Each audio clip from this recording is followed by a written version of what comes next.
can get as much SPF as you want, go as high as you want, but remembering to reapply that 2 hours is critically important. The majority of people don't put enough sunblock on in the first place, and they don't reapply. So SPF 30 or higher, and just remember to reapply. And enough sunscreen, remembering a palm full for your body each time. Skin cancer is the most common of all cancer types. According to the American Cancer Society, more than 5 million skin cancers are diagnosed each year in the U.S.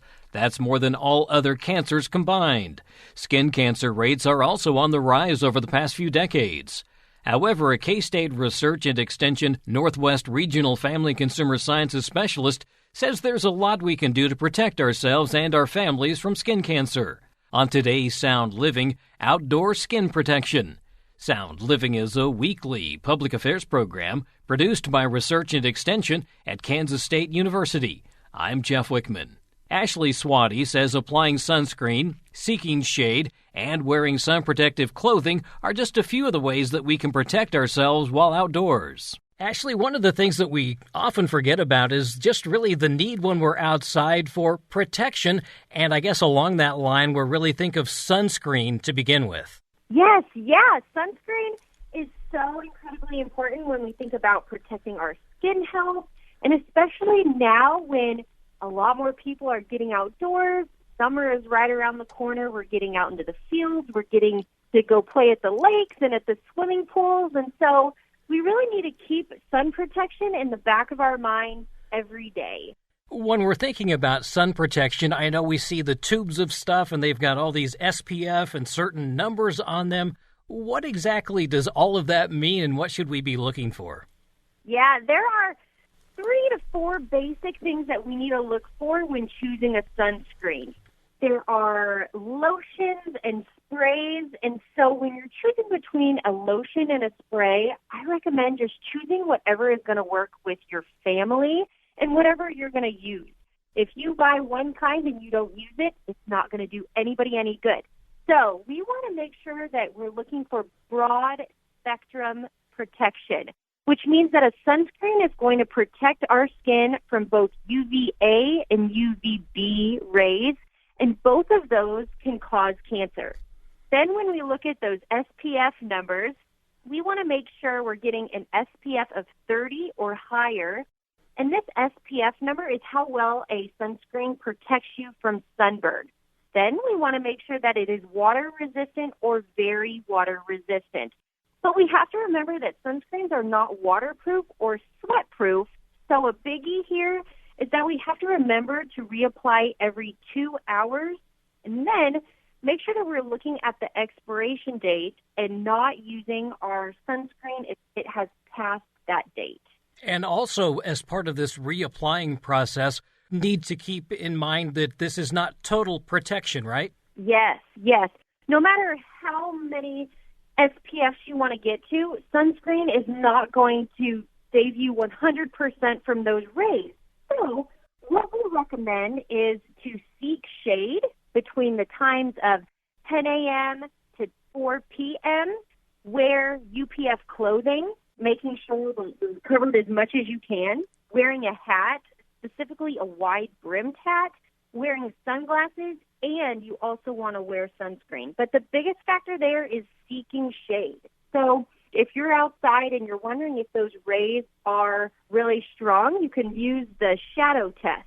So if you look down and see your shadow and it's shorter than what you are, then it's time to seek shade and protect yourself from that harmful sun. And is it just getting out of the sun for a while, or is this something that we need to be doing every couple of hours? We need to keep out of the sun as much as we can. You know, protect ourselves as much as we can. I understand if we're out working in the field, we have to, and there are many people who have outdoor jobs. So seek shade as much as you can, but if you can't, then wear sunscreen, wear your wide-brimmed hat, protect those eyes with sunglasses, and wear UPF protection clothing. Yeah, I think of all the summers we spent at soccer matches and baseball games and things like that, and a lot of times you could tell that people were really not protecting themselves. No, exactly. And now that I've I've been researching this more, and, everybody's aging, but it's really important to start focusing on our skin health, and even at a young age.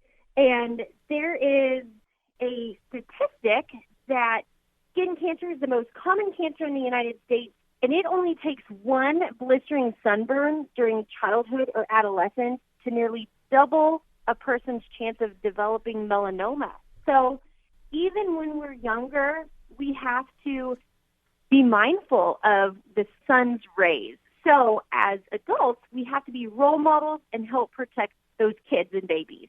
Yeah, you mentioned babies, and I think really basically they're saying try to keep them out of the sun for up to maybe 6 months. Yes, sunscreen isn't recommended for babies under 6 months old, so keep them out of the sun as much as possible. Yep, you're exactly right. You mentioned clothing and hats and that sort of thing. I think I'm seeing more and more when I look at some of the tags, especially on golf wear, that some of the clothing actually has this SPF in it. Yeah, it is a ultraviolet protection factor, and they are usually on the labels. And they're making more clothes, as you know, and even sun swimsuits with that UPF label on them. So one thing that I would encourage you, if you do have kids or even for yourself, is to let your kids choose a rash guard style of swimsuit for more protection and one that they'll actually wear. So tell me a little bit about that swimsuit. I'm not familiar with that. A rash guard is a long sleeve swimsuit that just offers more protection than one that usually has all of your skin showing. And I'm seeing more and more of those as, people are becoming more sun protection aware. I guess along those same lines, when we're just out working, I know it seems odd to want to wear long sleeves and long pants, but actually that's what gives you the protection, right? Yes, and if your clothes don't specifically say UPF or if they're made for the sun, if you hold them up to the light or in the sun and sun is shining through, we don't want to recommend those. We want to look for the clothing that doesn't allow sun to penetrate through.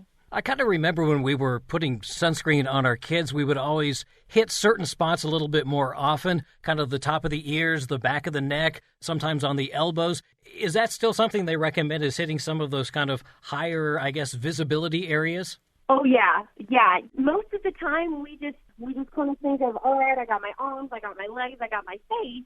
But, the sun is getting us everywhere. We can't really hide from the sun unless we are indoors. So the top of your head, unless you have a hat on, your ears, especially your face, your neck, under your arms. Sometimes we don't think about that, on our hands, on our feet, and especially reapplying when we are out swimming in the lake or in a pool. If you need a reminder for that reapplication, if your pool doesn't have brakes, set a timer on your phone. That reapplying is such a big factor in how well our sunscreen is going to protect us from the sun. We also need to remember that there is that reflection off the water as well. Yes, and protecting our skin year-round. This isn't just a summer issue. We should be wearing sunscreen every day, all year round. With the snow is going to reflect, and if there's snow on the ground and we want to wear our sunglasses because it's really bright, well, the sun is reflecting onto our skin too. And so not just in the summer, we have to be sun protection aware all year round. So this is really not necessarily the intensity of the sun in terms of temperature. It's really how the rays impact us? Yes, correct. It's how the rays shine down on us, and it could even be a cloudy day. It could be a nice, cool, cloudy day, but those rays are still coming down on us. So I encourage you to wear your sunscreen every day. I actually talked to somebody the other day about the fact that they were at a track meet and it was cloudy and it was cool, the wind was blowing, and they thought about putting on the sunscreen and thought, nah, I'm going to be okay. And then the next day, they recognized the red on the face. So it happens in all kinds of conditions. Oh, yeah. Yes, and you really do have to get in that habit of, all right, if you haven't purchased your sunscreen, purchase it and then keep it with you and keep it handy. And some people might not be putting on enough sunscreen, or not at all. So just getting in the habit of putting on your sunscreen and putting on enough. And when we're out swimming, you want to put on about an ounce. So how much is an ounce? Well, it's roughly about a palm full, and this should be enough to help cover our arms, legs, neck, and face. I got to assume this is kind of one of those things where if you're not sure, maybe put on just a little bit more. Yes, exactly. That is a great point. When in doubt, put more on. And, I get asked about those expiration dates and do sunscreens expire and how do I know they've expired? Well, if you're using sunscreen every day and in the correct amount, a bottle really shouldn't last that long. That's kind of impactful for me when I think about it because thinking about myself, I do put sunscreen on my face every day, but I should be going through bottles of sunscreen more. So it's really eye-opening when you think about that, about really how much sunscreen you should be going through. Sounds like we need to maybe be looking for the bulk price on this stuff. Yeah, yes, yeah. If we're going to be using it as much as we should be, yeah, get enough for your whole family and be a role model, show your kids and your family members how to put it on all over and year-round. We should be wearing it every day. And really, this is the parents' responsibility to get the children in the habit of putting this on. I'm sure they're going to be maybe a little bit hesitant at first. They're going to throw a little bit of fuss. But once they start doing it, I think they'll probably understand why it's necessary. Oh, yeah. And once you're a role model as a parent, showing them that you actually put it on and that it's really not that bad, it doesn't take much time to put the sunblock on. You're going to feel a lot better when you don't have a sunburn, and older kids might learn the hard way if they forget to put their sunscreen on. But, yeah, helping them be a role model and physically helping them put it on, reminding them of those areas on top of the ears, on top of the head, helping them do it correctly so that they also get in the habit. This is really something that we do at a younger age so that we don't have problems later in life, because we do see that this is something that hits later in life in terms of skin cancer. Yeah, it all starts at a young age. Like a lot of the choices that we make around our health, this is a biggie too that a lot of people just don't really think about, and we should keep it in the back of our minds every day. A couple of other things that maybe we should mention is tanning beds and sun lamps. Those really have the same effect, right? Yes, those are actually even worse.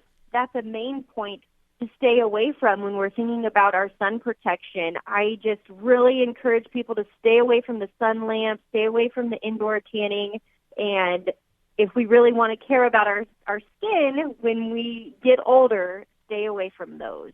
You mentioned the SPF, and I know that sometimes these go up to 100 plus. I'm assuming that we want to just kind of read the label and figure out what is maybe best for either the activity that we're doing or the conditions that we're in. Does it really matter? Do we need to buy maybe a couple of different types of SPF numbers? I really just see that they recommend 30 SPF or higher, and they is the American Academy of Dermatology and the American Cancer Society.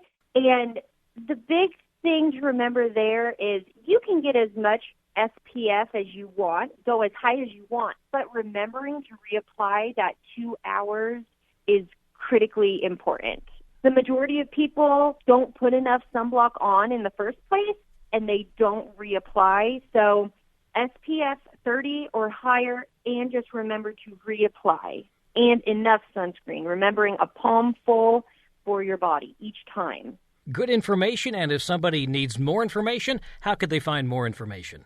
I'd recommend that they go to the American Academy of Dermatology website, the American Cancer Society website, or talking to their board-certified dermatologist.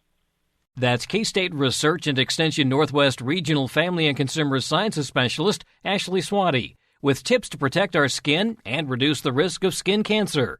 Again, for more information, go to cancer.org/skincancer or cancer.org/sunsafety, or contact your local county or district extension office. Sound Living is a weekly public affairs program produced by Research and Extension at Kansas State University. I'm Jeff Wichman, and this is the K-State Radio Network.